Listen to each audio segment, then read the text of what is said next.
The first expression, to bite more than you can chew. To bite. You have an apple and you bite it and you start chewing. This is to chew, the verb. If I say don't bite more than you can chew, that means don't eat as much. But it has a figurative connotation to it. Figurative, it's not real. Don't do something that it's above your limit, right? So don't bite more than you can chew. For example, maybe you're at college and you want to take maybe 15 subjects. You shouldn't do that. Don't bite more than you can chew. That may be too much. So don't bite more than you can chew. It's just used to describe something that it's more than you can actually do. So don't bite more than you can chew. Another very used expression is don't cross the bridge until you come to it. Let's say you're in front of a bridge. Imagine yourself in front of a bridge and you are not ready to cross it because it's not time for you to cross it. It also is it's an idiom, it's an expression, so it doesn't have a literal meaning to it, right?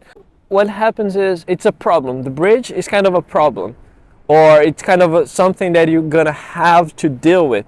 It's something that you will have to find a solution to. You can say, I'll cross that bridge when I come to it. When you're actually there and facing the problem, you will tackle the problem. You will deal with the problem. I'll cross that bridge when I come to it. We will cross the bridge when we come to it. We'll cross the bridge when we come to it. A very used, very common expression. We'll cross the bridge when you come to it. I'll cross the bridge when I come to it. To cross the bridge when you come to it. That's how you use it. I'll cross that bridge when I come to it. When I get to the bridge, I will cross the bridge, but not now. I'm not thinking about the problems in the future, right? I'm not dealing with future problems now. I'll deal with them later. I'll deal with them when I have to deal with them. So I don't have to deal with them like twice. It's not time for you to think about it. I'll cross that bridge when I come to it.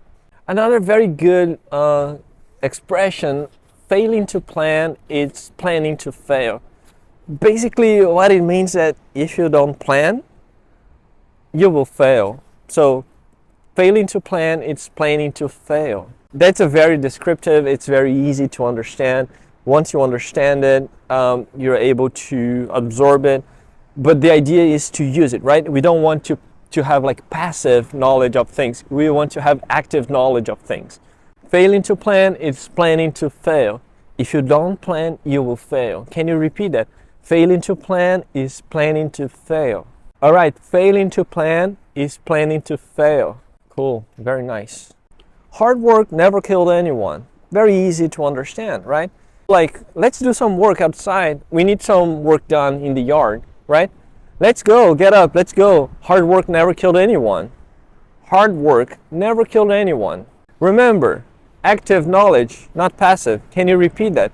Hard work never killed anyone. All right, cool. Hard work never killed anyone. Another one that may exist in your language, let me know if it does, is prepare for the best and hope for the worst. Prepare for the best and hope for the worst. You prepare for the best things, right? You expect the best results out of a situation. And you always prepare if the results come out very badly. If they come out badly, you will know because you're already ready for it, right? So hope for the best, prepare for the worst. Can you repeat that? Cool. So hope for the best and prepare for the worst. Don't say worst. Just like cup and up, worst.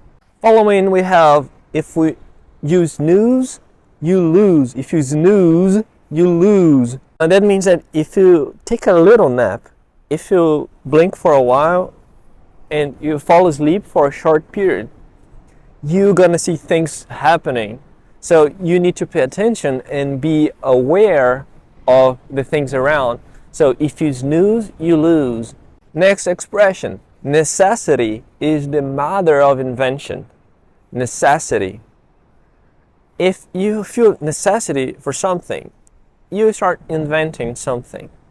For example, how did you fix the computer? I didn't have money to pay for a technician, so I looked up a tutorial on YouTube and I fixed it myself. Necessity is the mother of invention, right? You were able to do something out of necessity.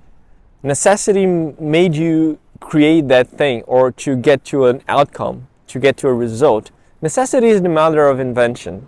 Our next expression is, the harder you work, the luckier you get. The harder you work, the luckier you get. Can you repeat that? The harder you work, the luckier you get, right? People say, hey, look at this guy. He is doing these things just because he's lucky and stuff, but people don't actually see the things behind, right? So it takes a lot of hard work to get lucky, right? Sometimes it's not necessarily the case, but normally that's what happens. You need to work a lot and you need to do a lot of hard work in order to get lucky. When time comes, you're already there and you're lucky, right? But you kind of prepare because it takes a lot of hard work. Last but not least, that's another expression. That's our last expression, but it's not less important. If you have something in sequence and you're talking about a lot of different things, and you have the last thing, but you want to say that the last thing is also important, you can say last but not least. That's our last expression, but it's the one that I like the most. Where there's a will, there's a way. Where there's a will, there's a way. If you're willing to do something, if you want to do something, if you're willing to do something, and you will find a way. That's what it means. If there's a will, there's a way. If you want to do something, you will find a way of doing that thing. If there's a will, there's a way. A really nice one. To sum up, these are some expressions that I really wanted to share with you guys. How many of these you already knew, or you have like an equivalent in your language? Can you share some of your of proverbs and expressions that you use in your language to English? And we can share them in the comments and we can compare and see if we have an equivalent or not. I really like to see how people express this kind of stuff in their own language. One thing that I feel like it's really interesting is that for you to learn a language, you don't just learn the language, you have to learn a bit of the culture, right? You don't learn things separately. So you have the language and then say, oh, that's the culture and that's the language. Because the language and the culture, they go hand in hand, they go together, right? Understanding some of these expressions are very important for you to actually understand what people are thinking and how people think, right? Because people see the world through the language. And language is part of the culture. Language is not something that it's isolated. It's something that is part of a bigger picture. It's part of the culture, it's part of how people think, it's part of how people feel and how they express and how the perspective that they have of the world, right? That's why it's important to learn these kind of things too.